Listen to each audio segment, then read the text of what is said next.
Hi, my name is Sarah and I am reviewing this wooden baby walker.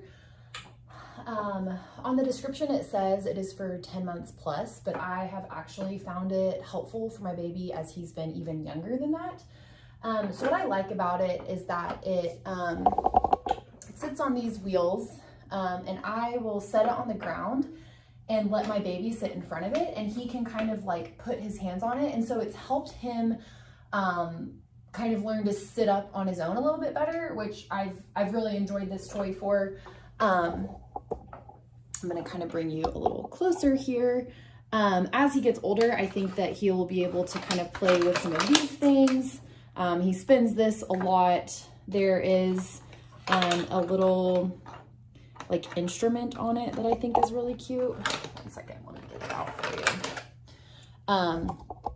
So there's this little thing and you can kind of like hit on that. Just has a lot of different like areas for the baby to fidget.